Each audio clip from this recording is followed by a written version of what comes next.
ምዕራፍ 8 በስድስተኛውም ዓመት በስድስተኛው ወር ከወሩም በአምስተኛው ቀን በቤቴ ተቀምጬ ሳለው የይሁዳም ሽማግሌዎች በፊቴ ተቀምጠው ሳሉ በዚያ የጌታ የእግዚአብሔር እጅ በላዬ ወደቀች።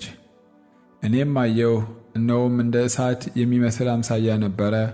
ከወገቡም ምሳሌ ወደ ታች እሳት ነበረ፣ ከወገቡም ወደ ላይ እንደ ጸዳል ምሳሌ እንደሚብለጨለጭም የወርቅ ምሳሌ ነበረ። እጅ መሳይንም ዘረጋ፣ በራስ ጠጉሬም ያዘኝ። መንፈስም በምድርና በሰማይ መካከል አነሳኝ። በእግዚአብሔርም ራእይ ወደ ኢየሩሳሌም ወደ ሰሜን ወደሚመለከተው ወደ ውስጠኛው አደባባይ በር መግቢያ አመጣኝ። በዚያም ቅንዓት የሚያነሳሳ የቅንዓት ጣዖት ተተክሎ ነበር። እነሆም በቆላው እንዳየሁት ራእይ የእስራኤል አምላክ ክብር በዚያ ነበረ።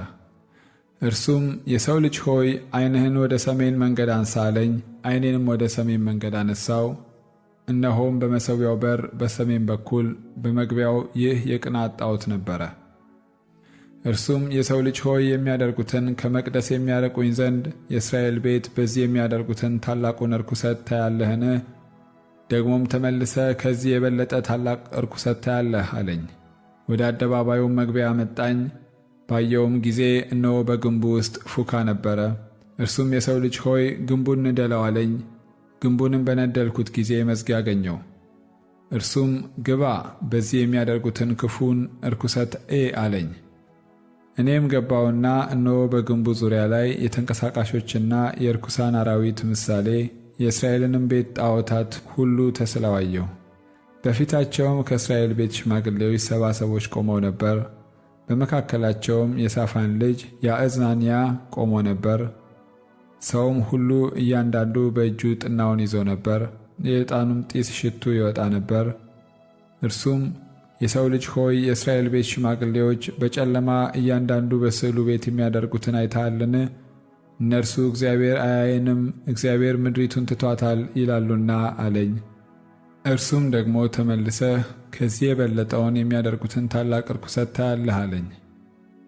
ወደ ሰሜንም ወደሚመለከተው ወደ እግዚአብሔር ቤት በር መግቢያ አመጣኝ። እነሆ ሴቶች ለተልሙዝ እያለቀሱ በዚያ ተቀምጠው ነበር።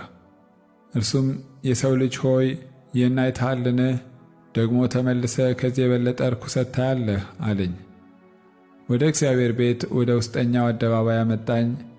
እነሆም በእግዚአብሔር መቅደስ መግቢያ ፊት በወለሉና በመሠዊያው መካከል 25 የሚያህሉ ሰዎች ነበሩ። ጀርባቸውም ወደ እግዚአብሔር መቅደስ ፊታቸውም ወደ ምስራቅ ነበረ።